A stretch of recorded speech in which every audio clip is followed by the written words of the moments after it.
All right, now let me go comment and get some people to come on here with us while you just sit there and look pretty, Lynn. Yep, that's what I'm gonna do.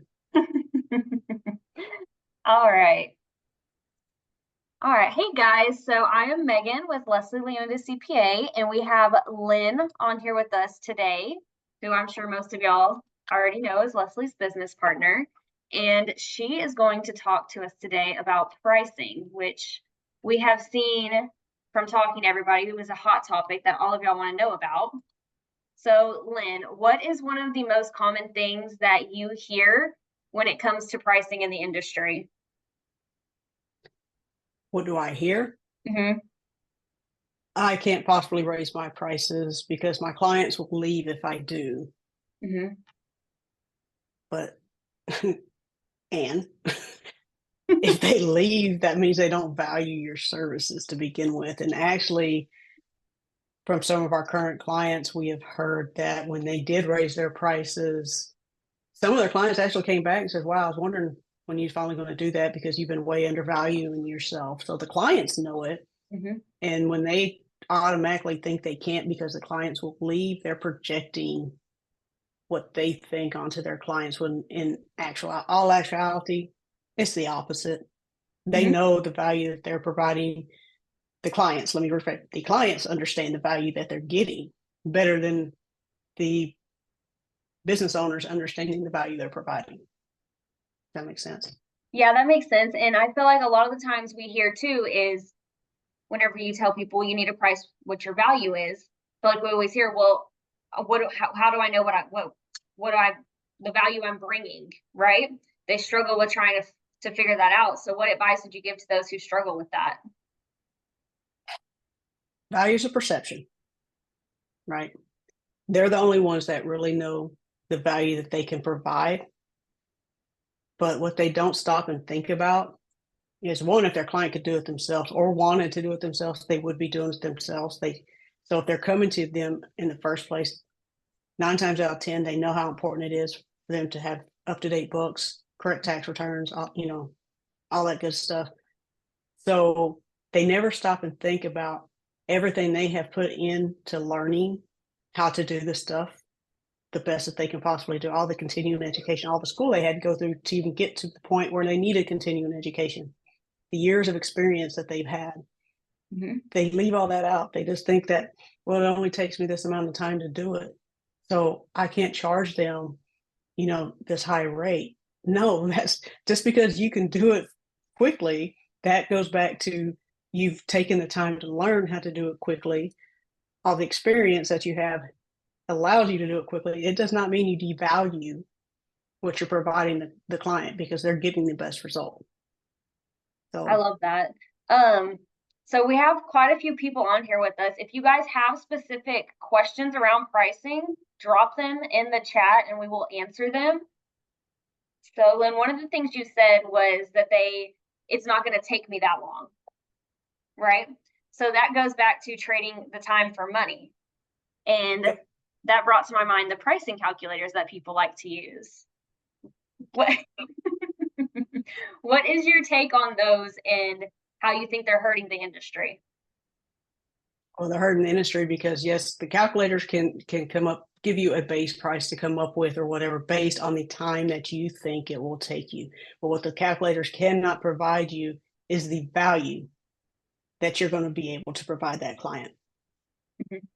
They leave that most important concept out of it. And there's no way that you can put that concept into a calculator. There's just no way because, like I said before, value is perception. They're the only ones that understand and know the true value that they're providing. Mm-hmm. Right.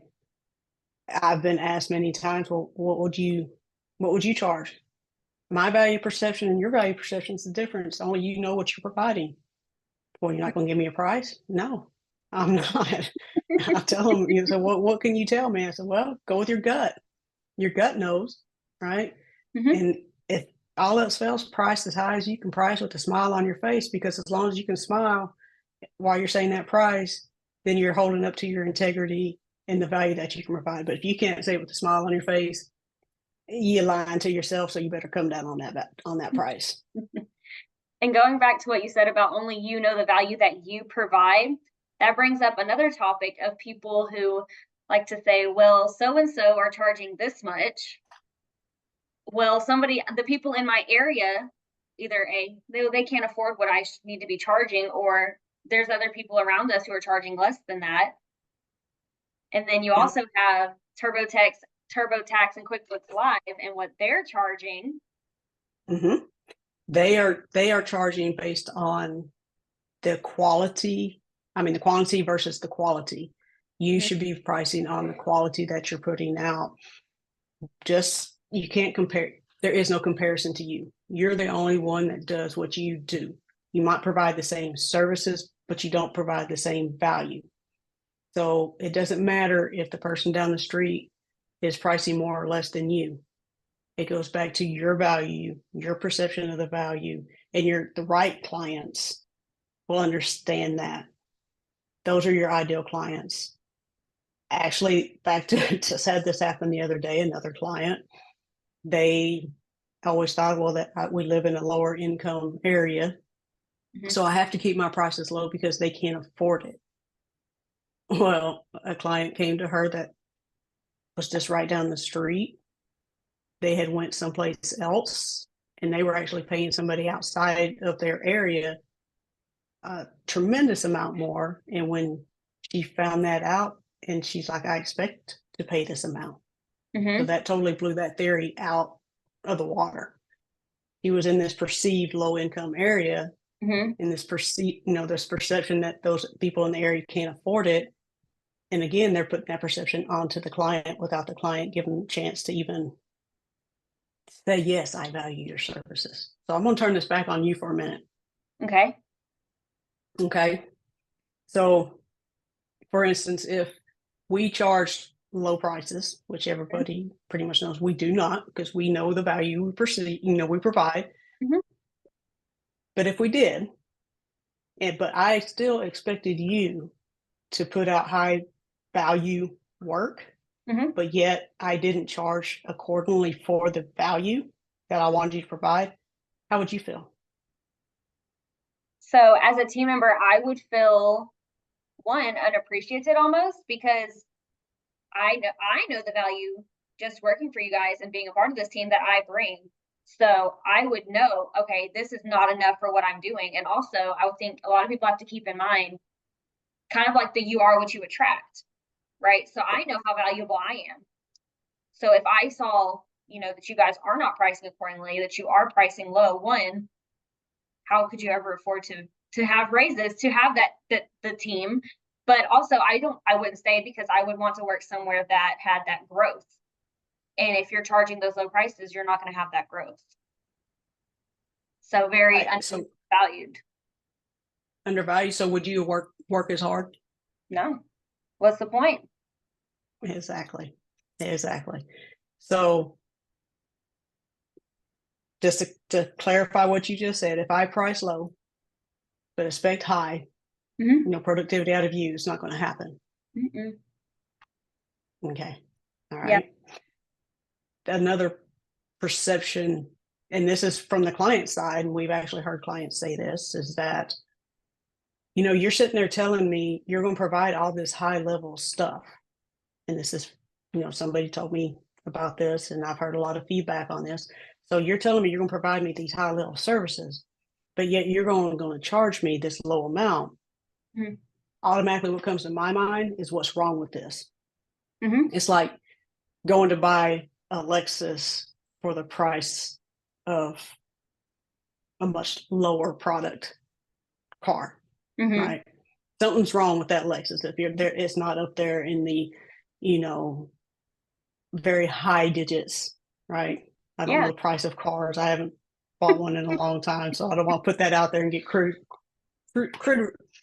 criticized for it. But it's just, that's the same thing. You have to price accordingly to what you're saying you're going to provide. Mm-hmm.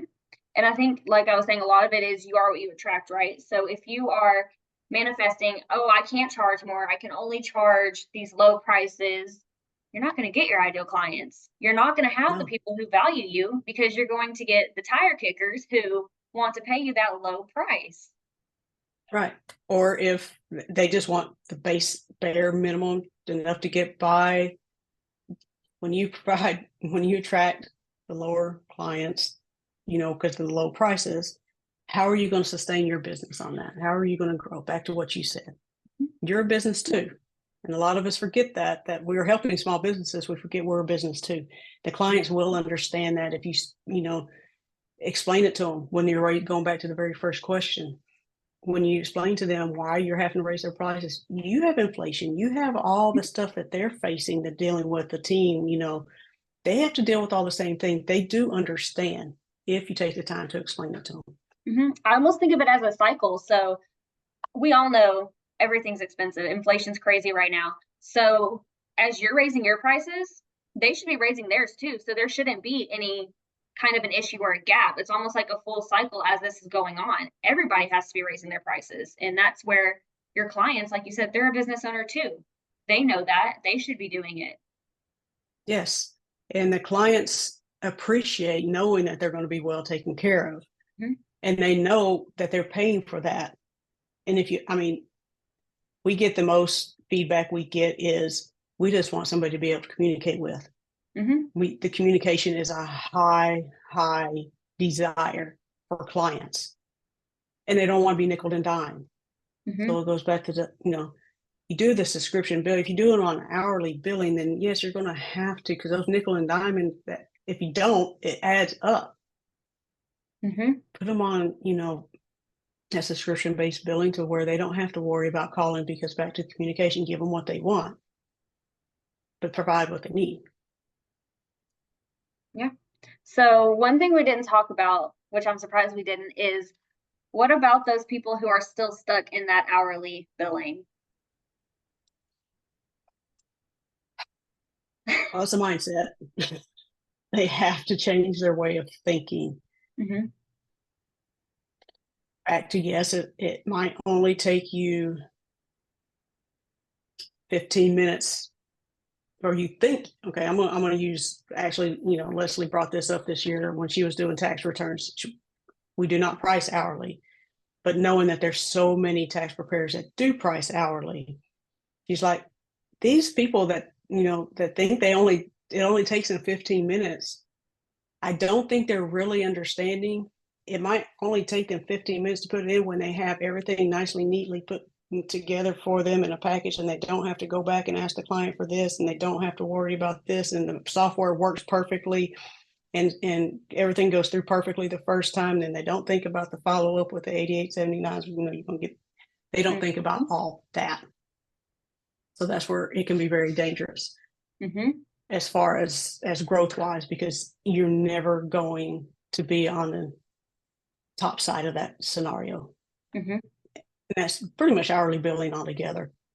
And it also doesn't help the client, because they can never know what that bill is going to look like when they get it, if they get it, because we all know that you get busy, fall behind, then you feel bad because you don't want to bill them that long afterwards. So then you either eat it or you send it out, and then you have that uncomfortable conversation. This way they can budget for it. They know what it's going to cost every month, no surprises. Whether it takes you 10 hours, 20 hours, it doesn't matter. That's on you, right? Mm-hmm. They know what it's going to be. And you can budget yourself off of it also. This is what I'm going to get paid. These are the metrics we got to meet to make sure that it's a profitable client. I almost feel like with that hourly billing too, it hurts the client relationship because they don't ever know what they're expecting from you, or they don't want to call and ask you the question because they don't want to be billed for a 15-minute phone call, but they're billed for an hour. Yeah, exactly. So, and it also, not to pick on the tax industry, but if you have a tax client that knows that they can call you throughout the year, because a lot of people, back up a little bit, they don't think they can charge throughout the year for a tax return. Mm-hmm. But if they are able to charge throughout the year, for that tax return, one, that client doesn't have a huge tax bill. Two, they have their stuff throughout the year.